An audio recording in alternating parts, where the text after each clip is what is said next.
Spring Break College Football Show, Wednesday, November 26th, day before Thanksgiving, 2 days before Rivalry Week.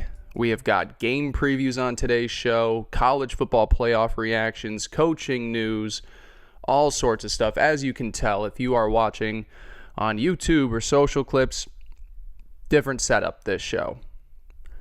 Honestly, it might look better than what we usually do. I don't know what to do with my hands. I don't know what to do with where I'm sitting. We're on a couch in a family room of my mother's house. But the show goes on. So we're going to do a brief one today. It's not going to be what we usually stick with. Quick insights on the biggest games of the week, college football playoff reactions, and we'll get the fuck out of here. Same old stuff. If you are watching, you're here for the first time, thank you. Like the video. Subscribe to the channel. Interact however you find possible. If you are listening, Spotify, Apple, wherever you get your shows, make sure 5-star review, subscribe to the show. Any support that you guys give me, try to give back. This is a weird one. I'm in a room that has no door, and my mother and sister are downstairs baking for Thanksgiving. So this feels weird, but we're just going to roll through it. Okay, so college football playoff rankings. College football playoff committee sets out a new list for what week. So the fourth one that they've done so far. Let's see what we got. Yep, 1, 2, 3, 4. Really no major changes. Nothing within the first 5. Oregon and Ole Miss get flipped 6 and 7. 8, 9, 10 all stay the same. Oklahoma, Notre Dame, Alabama. Your ACC team is still Miami. And then your G5 is still Tulane. I felt like we were heading toward a week that had no real changes. I didn't think there was any need to. I did say that you might argue another top-ranked win for Oregon would bump them above Ole Miss, maybe if you wanted to make that swap. Ole Miss has had a couple of, slightly unimpressive wins. Struggled with Florida. Struggled with another team in conference that I can't remember off the top of my head. Meanwhile, Oregon, back-to-back 42-point outings, took care of a good USC team, which the committee still had, I believe, 17th. So I wouldn't have done it necessarily because I didn't think there was an overwhelming reason to bump Ole Miss down a spot, but they bump up Oregon to that 6, which could matter down the line. I mean, Oregon's got a tough one this week with Washington. Ole Miss obviously has the Egg Bowl coming up against Mississippi State, but outside of that, no real reason to move anything around too much. Taking a look at those teams still lurking in BYU, right now the 11 seed. I've always said I think they're going to be reliant on a Big 12 conference title to jump into the top 10, and I know it's a top 12, but you really have to look at it as a top 10 because 11 and 12 go to the G5 and the ACC. So BYU, they're going to need a conference title, or they're going to need Texas Tech to slip up, or one of these teams. Alabama's got a big game coming up. Oklahoma has LSU. You're going to need one of those two teams to slip up if you want to get yourself in, or go in and do the unthinkable and go and beat Texas Tech, which we saw the first time around. Pretty hard for you to do. I don't even want to begin to try and figure out what the ACC title game is going to look like. I know that there's a handful of teams that can make it in. We do have, 1, 2, 3, 4, 5 ACC teams in the top 25. That starts with Miami at 12, as I mentioned, Virginia at 18, SMU 21, Pitt 22, and Georgia Tech 23. To stay on the ACC really quick, I was very curious to see how they were going to stack up those last 3 teams, SMU, Pitt, and Georgia Tech, in relation to the G5 teams. Sure enough, all 3 of those, on top of Virginia and Miami, are now ahead of Tulane. I don't agree with it necessarily that just because you feel like you have to do the ACC a solid that they have to jump up. But with Tulane staying in there, James Madison on the outside looking in, if Tulane takes care of its business, wins the conference title, it's hard to see a world in which they are not the G5 rep.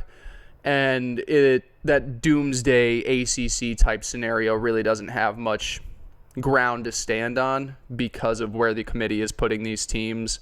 That's a 3-loss SMU, a 3-loss Pitt, 2-loss Georgia Tech behind both of them. I think the committee's just doing the ACC a solid right now, really. And it's not to say that I don't think they would beat Tulane or beat JMU, but I don't know. The conference really hasn't done that much for me, so I don't think that they necessarily are guaranteed one, but you're seeing the committee go ahead and take care of business for them. What else do we want to talk about? So Utah's lurking around. I'm not the biggest on Utah. Really fun team. Great trench play. Devon Dampier scares me at the quarterback position. They would need some magic to make the Big 12 title game. They're also like BYU. If you can get a conference title appearance and somehow beat Texas Tech, awesome. You're in the playoffs, but that's your only shot there. Vandy, Michigan, really interesting cases. Obviously, if Michigan goes and does the unthinkable in the game this weekend with Ohio State, it's hard to not put them into the playoffs at the expense of who? Probably a Notre Dame. Especially if Alabama's playing for a conference championship. Meanwhile, Vanderbilt, they could get to 10-2 with a win over Tennessee, and at the same time, I oddly enough just think a 10-2 Vandy is out. And that's crazy to say because in the SEC, if you're a 10-2 team, hard to not keep you in. But with the other teams that are floating around, you're still going to have, a one-loss Georgia or Ole Miss. You could have potentially two of them if neither make the conference title game. If we get Alabama, Texas A&M, you're not bumping out one-loss SEC teams, and you'll have at least two of them, if not three, if Texas A&M loses to either Texas or loses the SEC title game. Oregon stays in, even though they don't play a conference title game. And then, you're looking at Oklahoma, Notre Dame. I don't see any reason why you would bump Vandy in over either of those teams, which is unfortunate because, 10 wins, you should be celebrated for that. Doesn't always work out, as we're coming to find out. These things change on a year in, year out basis. The last thing I'll say about the playoff rankings and the playoff committee as a whole, I like to have fun on the show. I think it's silly to take a sport super seriously. I'm all in on just like trying to have fun. That being said, Brett Yurchek going on for his 15 minutes of fame. That's the Arkansas athletic director who got slid in as the committee chair for this postseason run. To have him sit and just make a joke out of the playoff committee and the interview process. He did his own 6-7 when talking about Oregon and Ole Miss being flipped. Just understand your place, understand your setting. The committee gets no credit for being this awesome group right now. Last year was a mess. I think this year is better, although people would maybe disagree with that. I'm just saying, if you're a committee chair, if you're an athletic director, don't try and make this thing about you. Don't go out there and like, hey, let's get the Arkansas athletic director trending because he did a 6-7. Like, I hope that killed the 6-7 movement. I hated that. And I'm a guy that likes to have fun and poke fun at serious things in this sport, but know your place. That's not what you're here to do. You're here to pick teams. You're here to do a good job at it. You're not here to be talked about after. Oh, he was so funny. No, it looked really lame and stupid and very frustrating. Know your role. That's what I'll say. Anything else? Nothing in this top 25 really stands out to me. Yeah, that's it. Texas, obviously standing outside at 8-3. One thing that I'll say with Texas, they could go in, beat Texas A&M, be a 9-3 team. They're out of the playoffs regardless, in my opinion. And I think a lot of people will now be like, oh, well, is Texas at fault for scheduling Ohio State in week 1? I need the committee to come out and say that the reason that Texas is not in is because they lost to a bad Florida team. And just say that bad loss compared to some other sketchy results with Kentucky, Mississippi State, blown out by Georgia, those are the reasons that Texas is not in. I need the committee to do us a solid and not say that it's because they scheduled a tough week 1 game. I would hope that a 10-2 Texas in this scenario, in the way they played out their games, would be looked at like a 10-2 Vanderbilt, where it's like, okay, yeah, you're 10-2, but the entire time you struggled to get to 10-2, and when you faced up against your best competition, you lost by double digits. So that's the one thing with Texas I hope we can leave and have an honest conversation about, because I don't want Texas fans to be sitting there thinking like, oh, this is our fault for scheduling Ohio State. No, it's because you lost to a bad Florida team. You had a good win over Oklahoma, but Oklahoma was not what Oklahoma really is in that game. And then you struggled with a lot of bad teams along the way too. So, again, I always come back to context matters. Record matters. How you got there, how it looked, bad losses, good wins, all of that stuff does matter. All right, we're going to take a quick break, get into some game previews, and yeah, we're going to touch on 3 games. Probably going to be a quicker show, and then we'll get out of here. Balake. Where is Balake at?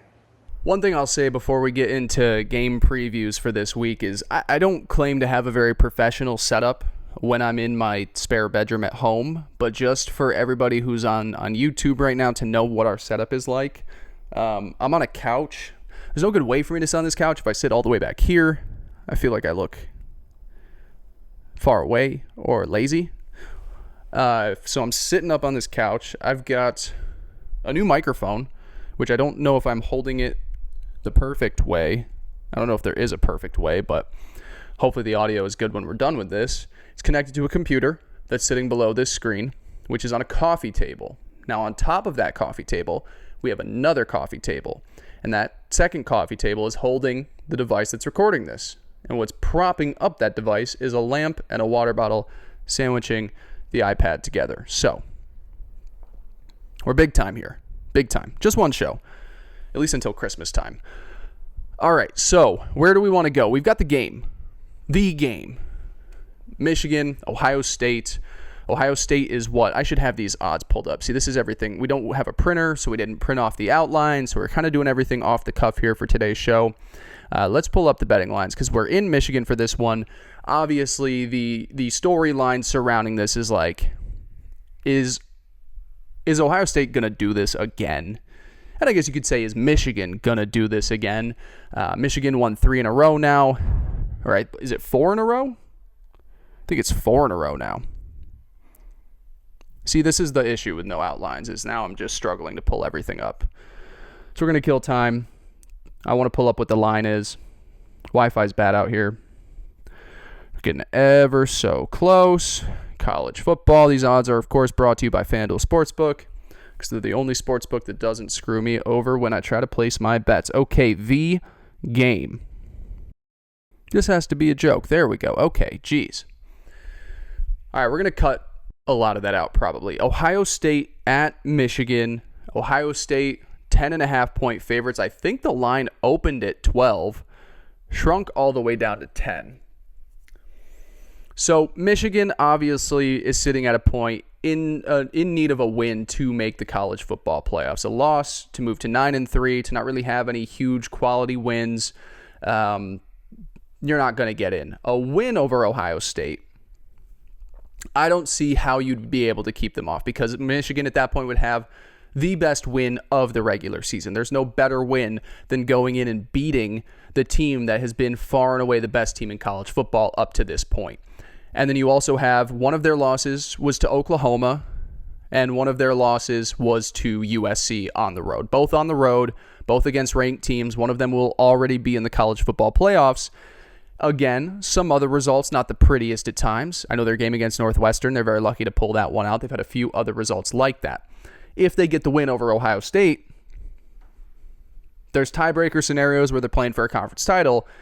You're putting them in the college football playoffs, and that creates a very big headache, but we're not here to discuss that. We're here to discuss the game. Ohio State is such a funny number one team in the country because due to looking great, and due to not really playing anybody, haven't had a lot of time to talk about the Buckeyes. They, to me, feel as a team that's kind of been slow playing this regular season, and because of that is now trying to follow the same path of last year where they kind of just pop at the right moment. You know, and in doing that, they've still looked great at separate points. 40-point outings. They wake up in the second half against Rutgers the other week. They've had moments where you're like, yeah, that's a really good football team, but they've also just kind of been slow playing it because you got a young quarterback. You want to get his feet wet. And you think about their 2 biggest games of the season. Week 1 against Texas, didn't see a whole lot. Didn't really see them open up the playbook a ton. Played it safe between the vests, trusted the defense, trusted their trench play, trusted their playmakers. Then they go out to Washington. I believe it was Julian Saint's first road start of his collegiate career. Same kind of thing. Win by the defense, win by the ground game. Give him a few spots to throw the ball around, try and get him comfortable. And then as the year has gone, you kind of open him up more. I think with the Buckeyes, there's a whole extra gear that they have yet to kick it into. And I think that's because it's going to come in this game. They have been slow playing the return for both Carnell Tate, Jeremiah Smith. Both should be back in this game. It's not just them out wide. It's the tight end that they've got, the guy they bring over from Purdue. The backs have been okay. The offensive line is very good, and the defense is phenomenal. I think that this is going to be the game, just knowing the history over the last few years, knowing what Ryan Day has had to deal with in this Michigan-Ohio State rivalry.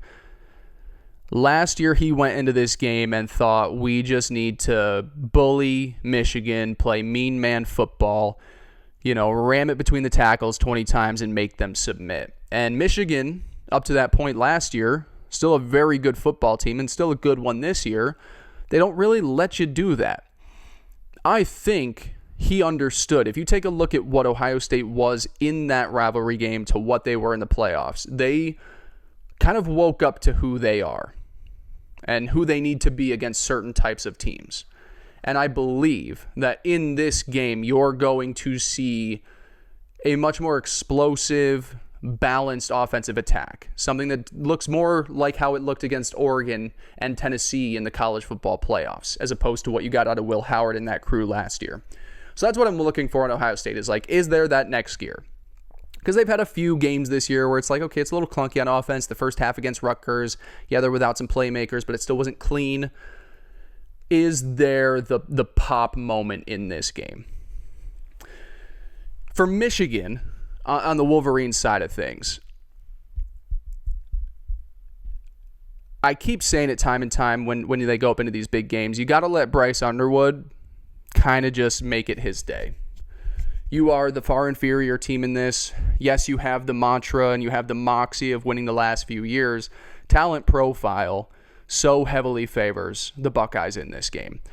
So what you need is a little bit of magic out of your young quarterback, the first experience he's gotten in this rivalry game. Now, you can't do it all alone.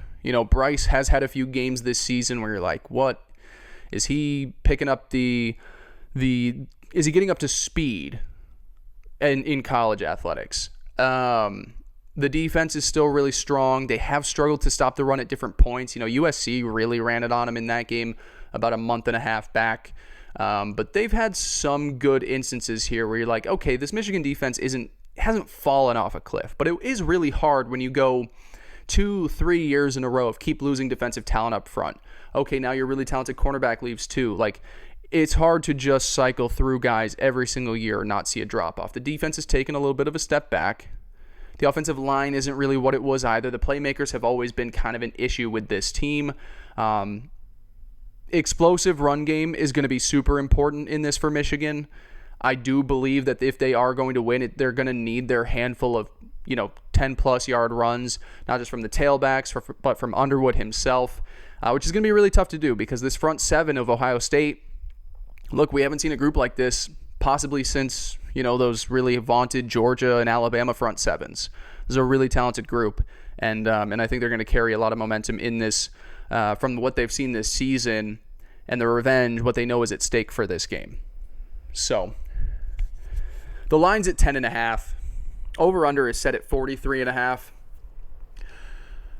I think this is going to be the Ohio State pop game. I think they're going to pop on offense. I know it's one thing to go in there and just beat Michigan and to reverse this curse almost that has been on the team. But I think the lessons learned in the last calendar year for Ohio State, I don't want to say that this game is more important than their run to go back-to-back, but this would be an exclamation point. This is almost like if you wanted to look at last year's loss as a week one result, this is the championship moment for them. And now, granted, they'll go and win this game. They'll go play for a Big Ten title. They'll have a college football playoff run. Like, everything is still very much in front of this team, and their season-long goals are still there. But this is the one they want. And I think they're going to show a little bit more on offense. I think Julian Sayin will come out and do a really nice job with his healthy receivers back. I'm going to take the Buckeyes to win and cover. From a betting perspective, I'm going to buy a half point and take that down to 10 just because I like the football number. But we're going to take Ohio State to win 24-10. So let's take another break because I got to make sure that this iPad's still rolling, and then we'll be back to talk Alabama-Auburn in the Iron Bowl, Texas A&M, and then we'll send you guys into Thanksgiving. My name's Blake. All right, Saturday night, Iron Bowl, Alabama at Auburn, Crimson Tide, 5.5-point favorites. Everything at stake for Alabama in this. Not a whole lot outside of pride and rivalry to play for on the Auburn side of things. They do have some stuff to play for. I guess I shouldn't say that. Obviously, college players want to go and beat your rivals. I think it'd be really fun to knock your rival out of the college football playoffs. DJ Durkin, defensive coordinator, interim head coach, is very much in the mix for this opening at Auburn and a win over Alabama. I mean, could you imagine to win that game and then 24 hours later you're being handed, we're going to take that interim tag off of you and you're the guy? All of that is very much in play for Auburn.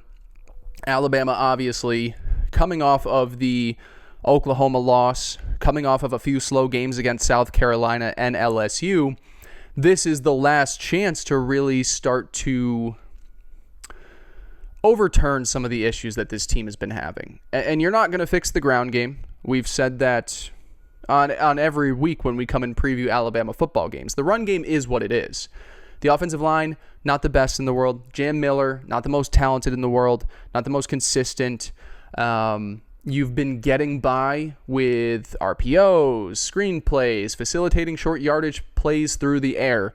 But then an Oklahoma team came in with a lot to play for and one of the best front sevens in the sport and showed you that, well, if you aren't going to be hitting on all cylinders through your passing game, this is going to be such an advantage for us that we think we can find a way to make you lose that game. So in this one specifically, pretty similar defense, I would say, for Auburn, in the fact that the front seven is very talented. I don't think they're as great at getting to the quarterback, stuffing the run. I think they're a top 10, 15 group in the country right now.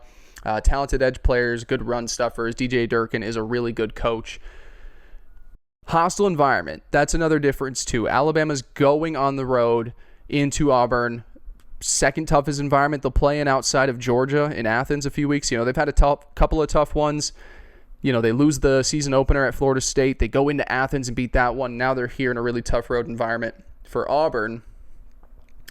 How will that play a role? Can that almost make the Auburn defense that much better if you've got the false starts, if you got the holdings, if you got the penalties that were such a big issue for this team last season? It's gotten better this year. It's not perfect, but will that pop its head back up in a tough road environment? Because if it does, and the Auburn front seven is able to do a similar job at stopping the run as Oklahoma did a few weeks ago, I have real concerns about this passing game being able to do enough. Ty Simpson the last few weeks completing closer to 60% of his passes. He was at 75 weeks 2 through 8. If he is not hitting as consistently as he was in the months of October and the middle parts of September, and the explosive passing game isn't there, and some of his wideouts aren't there with him, I do worry about this team who has been showing us signs that they're slowing down as they get to the finish line. Peaking at the right time is so important in this sport, and the offense just hasn't been doing that right now.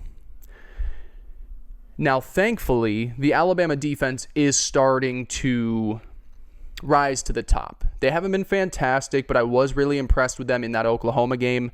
That game was still, very close, came down to the wire, and I think Oklahoma had like 4 or 5 possessions that started in Alabama territory, and I think 3 of them were inside the opposing 35. So the Alabama defense has done a great job. Red zone defense has been awesome. Holding teams to field goals, all of that sort of stuff has been great out of this group. In the last few weeks, what's gotten better with them is their pass rush. And that's going to be a huge one in this game. Sam Womack, Alabama defensive coordinator, that front 7 has a chance to go up against a really bad Auburn offensive line. I think they're 134th right now in sacks allowed per game, or sacks allowed on the season. It was Jackson Arnold under center for a while, and he was getting the crap beaten out of him.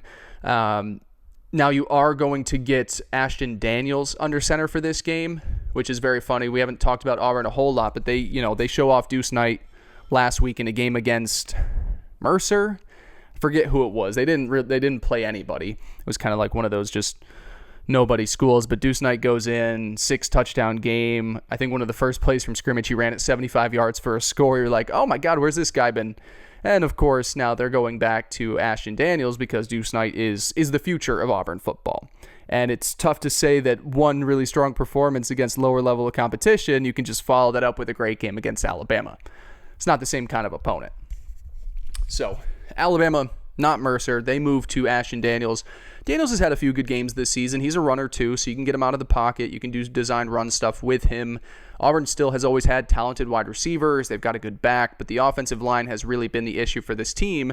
And up to this point, before they made the move off Jackson Arnold, it was him not being really able to do much through the air. Ashton Daniels, to me, while still not a perfect thrower, is an upgrade for this offense. And if he can just get the ball into the hands of a Cam Coleman and let some of these guys do work after the catch, maybe the Alabama defensive line or the Auburn offensive line isn't this game-changing matchup. So very curious to see how the Alabama defense can do against this Auburn front, because I do think it is the weakness of this team and a growing strength for Alabama on that side of the football. Is there anything else I want to say? One thing that I am curious, I'm just waiting for a Ryan Williams game. I'll say this about Alabama. He's had a tough season. Drops, fumbles. He fumbles the punt against Oklahoma. He is still a really talented wide receiver. And Alabama has a ton of options on offense and a few that have really come along strong as we've gotten through the end of the season. I think there is a Ryan Williams game at some point at the end of this season, whether it's against Auburn or if it's in the SEC title game or maybe one of those opening round matchups in the playoffs. I think when the going gets tough and he's up against his best competition, I think he's still got something in there, a lot to prove. He hasn't had, the same sophomore season as he did last year. He was fantastic last year, and he took a little bit of a step back now. But I think there's something in his bag where we might see a really good performance here out of Alabama. So, like I mentioned, the line is at 5.5. Over/under is set at 46.5. I do think that Auburn can make things a little bit uncomfortable for Alabama. I do. But at the same time, I trust, if you're going in order of like units I trust the most, I still in this game trust Alabama's offense more than I trust any other positional group. Whether both sides of the ball for Auburn, Alabama's defense, like my go-to is what can win this game is Alabama's offense. I think if they can start hitting on the explosive passing game, if they can keep Ty Simpson in the pocket, off the ground, if he can be completing passes closer to that 75% as opposed to the 60%, I think that the Alabama offense doesn't need to get to 35 or 40 to win this football game. I think getting into the mid-20s, the high 20s will be enough for this defense to do what it's done all year and hold Auburn to field goals and not touchdowns. So we're going to take the Alabama Crimson Tide to win. We're going to take them to cover. We're going to take them to make the SEC title game. We're going to go final score 27-17. So again, I think Auburn will put up a fight in the first half, but it might be one of those games as it wears on. Alabama's starting to click a little bit more in the passing offense.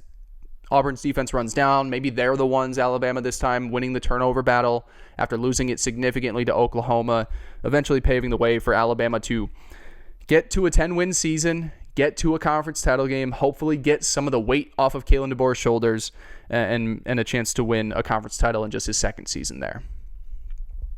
All right, one more break. We'll go to Texas A&M, Texas, and out for Thanksgiving. Blake. What? All right, one game to go. I know this hasn't been our best show, but I need to get out game previews in the biggest week of the freaking year so far. So thank you for bearing with us here. Gonna finish off Friday night game. How about this? Fucking love the setup this weekend. We get the Egg Bowl early on Black Friday. We also get Georgia Tech in the middle of the afternoon. And we finish it off 6:30 Central, 7:30 Eastern. Texas A&M with a chance to finish out the regular season undefeated 12-0. But to do that, they got to go into Austin, take on the Texas Longhorns. Aggies, 2.5-point favorites in this game. In the preseason, Texas A&M, I believe, was 11.5-point favorites. So you're talking almost a 2-touchdown swing over the course of a regular season. And look, it makes sense, right? When you take a look at where these teams have gone, Texas all year has not shown us the pop or the pizzazz on offense that would make them what was at the time the national title favorites before the season started. No team had better odds to win it all than Texas. No one had better odds to be the Heisman than Arch, and both of those things have not met. Now, Arch has been great over the last 4 weeks. I think he has 300 passing performances over his last 4 games. The other one, of course, being against Georgia, and that really one-sided affair. But, it's not just the fact that Texas hasn't handled its best opponents or come up strong against their tougher, foes on the schedule. Mississippi State, they needed a 17-point fourth quarter miracle to win that one. It took overtime and a field goal to beat Kentucky in a real low-scoring affair. Even against Vanderbilt, they're out to this super comfortable lead in the fourth quarter, and then there Vanderbilt is with seconds remaining, attempting an onside kick to win the football game, or just at least tie it. So Texas has been playing with fire all year, and funny enough, Texas A&M's been doing the same thing. Now Texas A&M is winning all of these weird games. They're going into Notre Dame and putting up 41 to beat the Fighting Irish by 1 point. They go into Auburn and win that one, I believe, 16-10. Both of these teams have shown we can win the shootout, we can win the slugfest. What style of game are we going to get in this one? And that's really interesting because if I'm profiling how to beat this Texas defense, and I'm Texas A&M, I want this to be the Marcel Reed game. I want this to be where he stamps his this is why I should be the Heisman, going up against one of the best defenses in the country, really talented front seven. I think this team can be had, this Texas secondary, I think it can be had in the explosive passing game. I do think that Mario Craver, Casey Concepcion will be at a really strong advantage in this game. If Marcel Reed can be given time in the pocket and he's on, I think that will be the biggest path for them. I do think that in the trenches, Texas A&M has an awesome offensive line. I don't know if consistently they'll be able to churn out those 5-6 yard runs with Reuben Owens. Le'Veon Moss is listed as doubtful as he makes his way back from an injury, I believe, sustained in the Florida game. But if I'm looking at these two teams and I'm like, okay, well, what is Texas A&M's path to win? I do think you have to take it to Texas. Kind of like what we saw with Georgia. If you want to take it to this team, just get them into a funk. Get this team into a funk early, and they don't really have the fight. That's what we've seen with Steve Sarkisian's groups over the last few years is when they get popped in the mouth and the talent matches, then there's not a great response. They had a good response against Mississippi State. They had an okay response against Kentucky. The talent profile of those two teams is still lower than what Texas is. Texas A&M, Georgia, Alabama, some of these teams at the top of the SEC have the talent profile to match. And when you have equal level of talent and more fight, it's pretty easy to put Texas in an uncomfortable position. So yes, I want in this game, if I'm an Aggie fan, to hit the explosives early, to try and put up points on this defense early, because if I know I can get this Texas offense into an uncomfortable position like it was against Georgia, Arch isn't going to be playing this lights out game, and the wide receivers are not talented enough to break it down the field for 50-yard plays. The running backs, the run game overall is kind of lackluster. And we've seen the Texas A&M front seven do a really nice job against some talented running backs this year. Ahmad Hardy, the one in Auburn, I can't remember his name right now. Like, there have been a few games where it's like, ooh, Texas A&M, can they stop this really talented runner? And sure enough, they do. So that's what I'm looking at for this team, for Texas A&M's path to a victory. It's okay, well, let's just try and get Texas uncomfortable in their own home. If this is on the road, it's like awesome. You'd love that. But can we get Texas into an uncomfortable position where it's 14-3 after the first quarter, or even 10-3 or 10-7? Like, can we just make it where Texas is always needing to find an answer? Because I don't know, if this one goes to the ugly 13-10, 16-14 type style, I think that favors the Longhorns, because I do think that their front seven, if they're given enough time to just slowly, patiently break down the A&M offensive line, I think that's something they'll be able to do. And I also think the longer the game goes without Marcel Reed getting comfortable and cocky, he's such a momentum type quarterback where he needs to see the ball go through the hoop early to really fuel his fire and find answers down the stretch. If I'm Texas and I'm able to just kind of drag this thing around to where it's like 7-3 at the break, 10-7, it's an ugly, field goal fest maybe, I think that gives your team a best shot. So there's two very different styles coming into this game in paths that I would want to see them in if I'm trying to steal the victory. What else do I want to say with this game? Obviously Texas doesn't have anything to play for. They're in a position now where all they can do is end an undefeated season against your rival in your home environment, which would be an awesome thing to do. But Texas A&M at the same time win. You're playing for a conference title. I think there's still a situation where they lose and they're in for a conference title game. I can't remember which one it was, but this is not a lose this game and everything's falling apart. You're still going to be in the college football playoffs. You're still probably, is a one-loss Texas A&M going to be in with a first-round bye? They probably should be, maybe. It'll be interesting what the committee does. So it's not like they have nothing to play for. I want Texas to win for the fun of the sport. And every time that I've come into these games previewing them and I want something to happen, the opposite does. So because of that, and just so you know, if you were listening last week, I wanted USC to keep things close with Oregon. And for that reason, I took Oregon to cover the 9.5-point spread, which they obviously did. So I want Texas to go and get this win. I do think that they have a lot of things going for them. The home field advantage. Coming off a bye, I believe. I don't think they played anybody. Oh, no, they had Arkansas. Sorry, excuse me. So they're not at this huge rest advantage. Actually, they probably had a tougher one because A&M had a cupcake walk with Samford. Home field will be nice. Favors a defensive team like that. A&M has been... See, that's the thing, too. A&M, penalties, turnovers... In a tough road environment, like there is a lot of cases to be made about Texas A&M. They've been playing with fire all year. This is probably the best team they've seen on their schedule. I'm just running it through. Notre Dame at week 2 wasn't really Notre Dame yet. There's enough cases. I'm going to stick with what I want. Texas to win. A&M's undefeated season comes to an end. Give me a final score.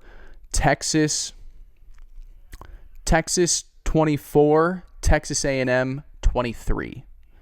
So what, does that over hit?